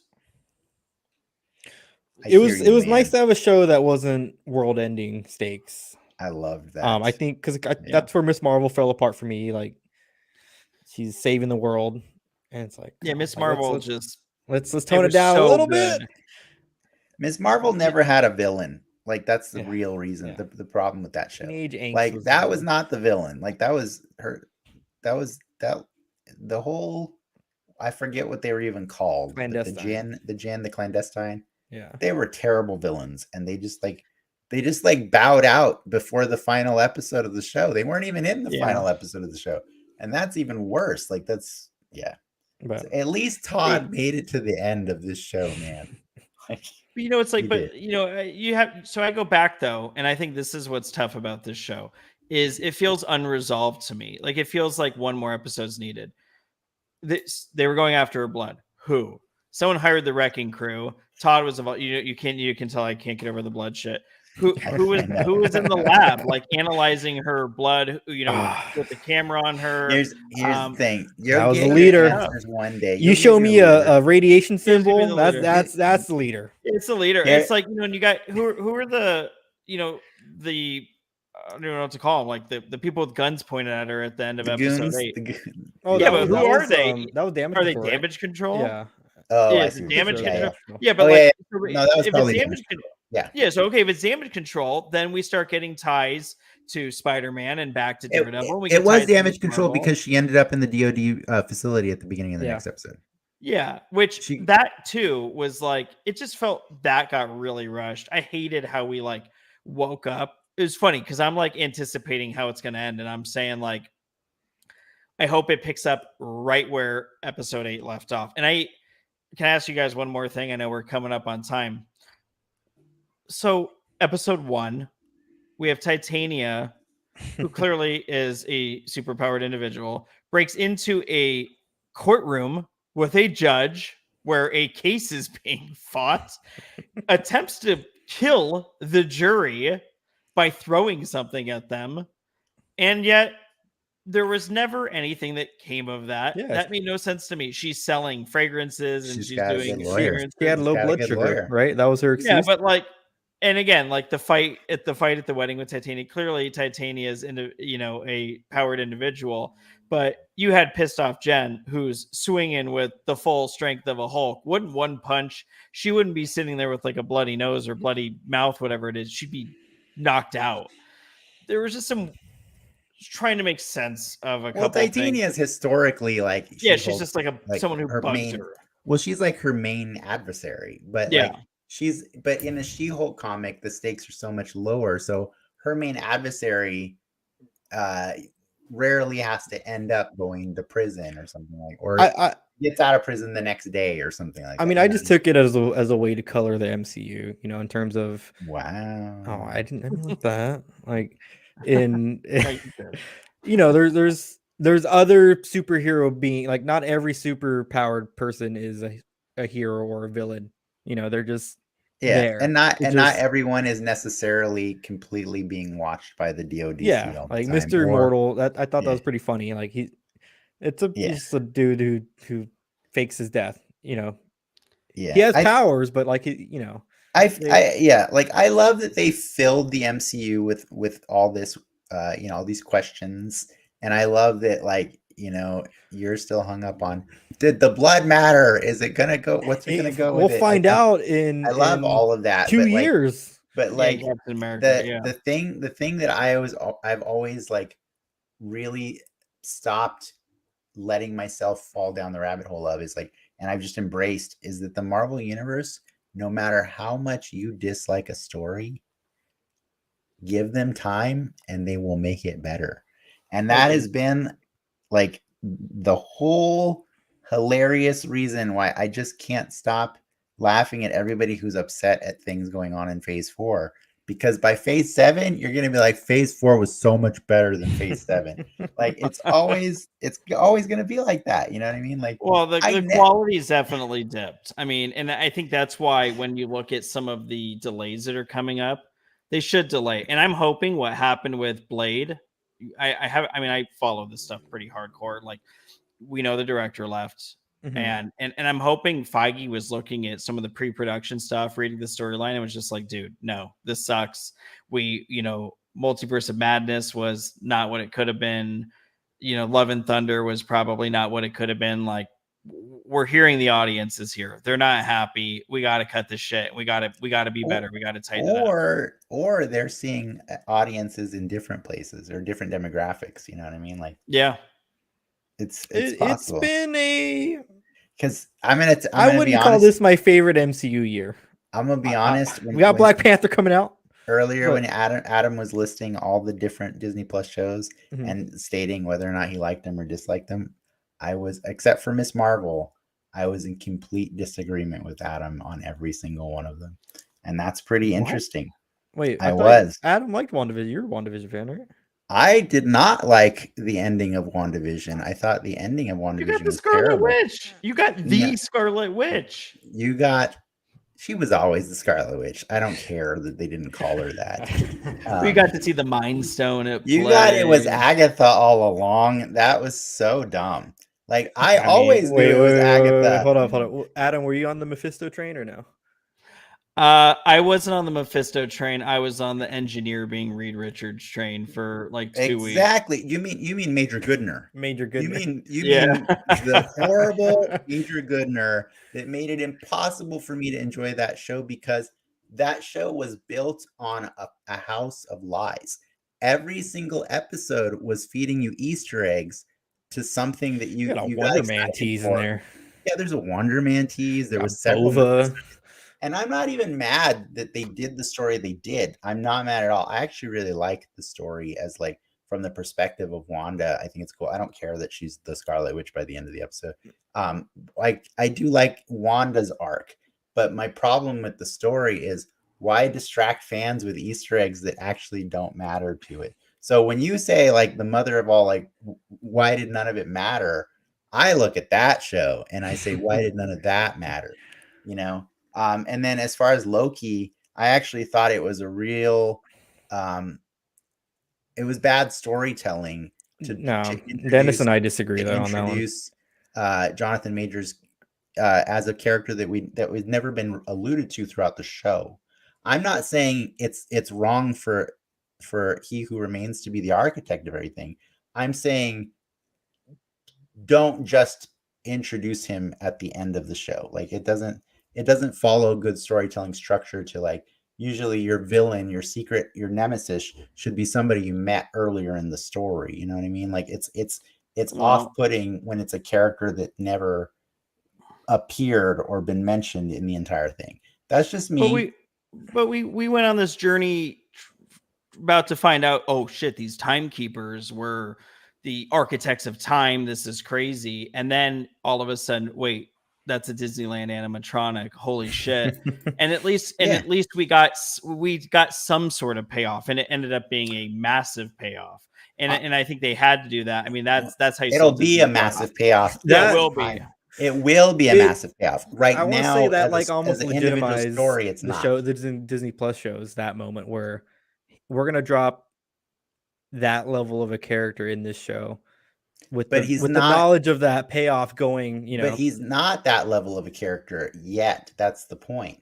Like it doesn't mean anything because that character doesn't matter to people who don't know who Kang is.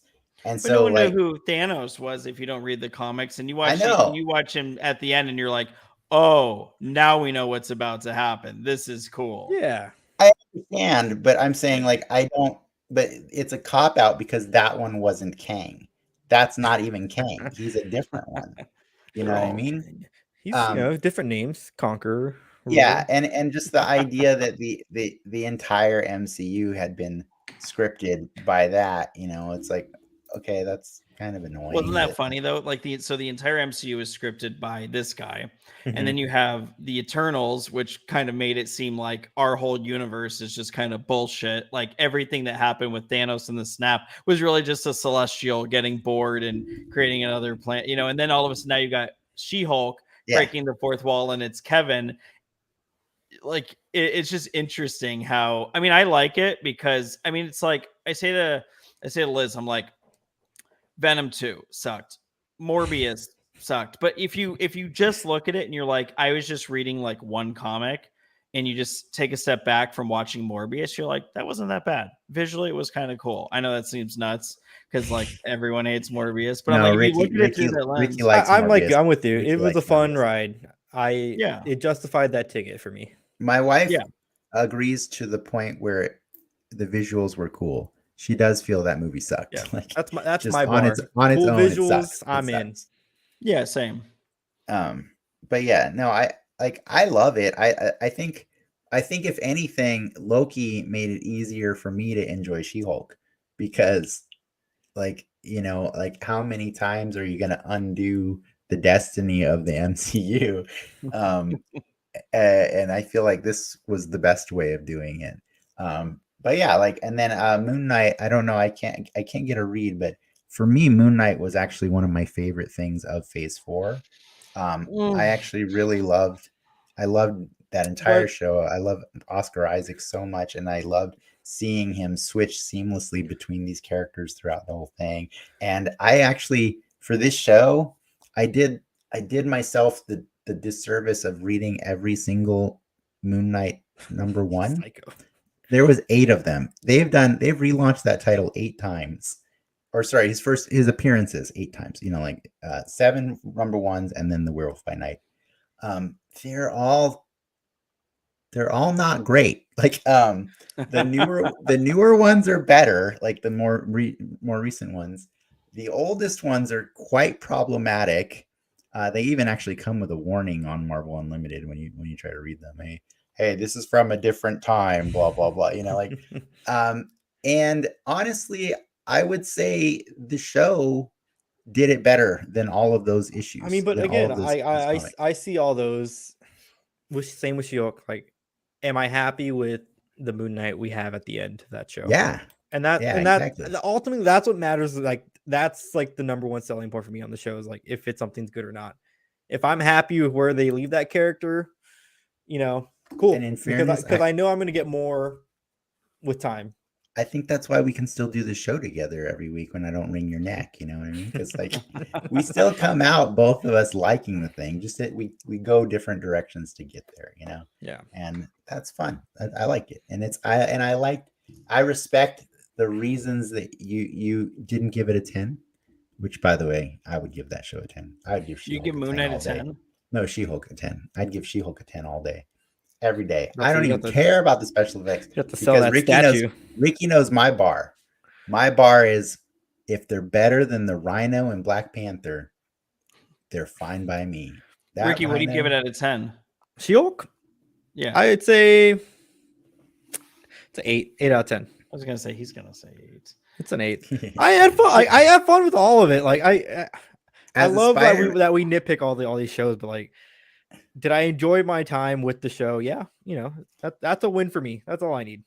In my pantheon of superheroes that I like, Marvel superheroes that I cherish above all others, it goes Spider-Man, Daredevil, She-Hulk. I think as a Spider-Man fan, She-Hulk was the best representation of or translation of a comic book that I enjoy. Period. Like Daredevil's close, but I've never gotten my Spidey on the same level of accuracy that I did with She-Hulk or Daredevil, honestly. So, and bonus that Daredevil was freaking in this and hooked up with her. I was like, if you got Tom Holland to just show up for 5 seconds to like hang out with Scar, I would have been like, best thing ever made. Just best thing ever made. That would have been it. So yeah, I understand my biases, and I understand your biases, and I think that's cool. So I appreciate that you came on this show to share your experiences about the Hulk and this show and Werewolf by Night and everything with us. And I had a blast, but we do have to wrap this up. That was a good one. Way over. Yeah, I had a lot of fun. I think this is great. Appreciate you both for having me. Yeah, no problem. And if you want, you can even hang out more and we can talk about whatever, or continue talking more about She-Hulk. What do we got next on? We got Black Panther, right? Let's do you not know what we're talking about next week, Ricky? What are we doing next week? I didn't read the notes. Black Adam. Oh shit! I have to watch that. Wait, were you not gonna watch Black Adam? I don't know if I was gonna watch it by Friday. I can. Just to be clear, Adam, this is why we call this the Mostly Marvel podcast, because I actually truly do love DC, not as much as I love Marvel, but a lot, and it hurts me every How time bad it they is? get it wrong in the movies. They get it in the wrong movies. a lot. I think Yeah. Black Adam will be good. I want Black Adam to be good, and that's why I'm gonna go see it on Thursday. I'll do it. But what we'll were you gonna probably say about do it? too. No, I think it'll be good. I just DC just can't get their shit together. Can I'll The end Rock the show save with, them? I thought I don't know. And I thought the new Batman sucked. Oh, That's we my finally bomb. kind of agree on something. That's Oh, my here. bomb yeah. to drop at the end of the show that the new I Batman love it. was. I love I it. fell asleep in the theater. You just The music won me didn't keep you over, awake? man. No, the music put me to sleep because it never stopped. You just won me over. Okay, for reals though, we really got to wrap this up. Thank you to Adam and Alrighty. Ricky for nerding out with me tonight. Back next week to discuss Black Adam with Ricky and a special guest. Thanks to our patrons for supporting our growth and to our audience for tuning in. If you had fun, please remember to like and subscribe. And check us out on Patreon for our after show, The Soapbox, where Ricky and Adam will be joining me. And it's going to be starting in a few moments from now. And before I sign off officially, Adam, do you have anything that you want people to know where they can find you or anything? If not, You can it's follow fine. me on Twitter. Yeah, I'm on Twitter at Greenbaumley. Tweet a lot about like business, Marvel, sports. But yeah, just at Green BAUMLY. The rest of my life, no one would really care about. But I do tweet a lot of Marvel stuff. Awesome. Instagram too. Instagram, it's at Green Bombly. And we're going to be doing some cool shit for Halloween. So if you like Marvel costumes and cosplay, you'll probably like some of those pictures. Well, I think you got at least 2 followers right now. Yeah, I just followed up. Nice. Yeah. Awesome. Okay. Well, as always, you can find me on Denx Media all over the place. And with that, I think we're out of here. See you next time on Den Excelsior, true believers. Enough said. See you guys.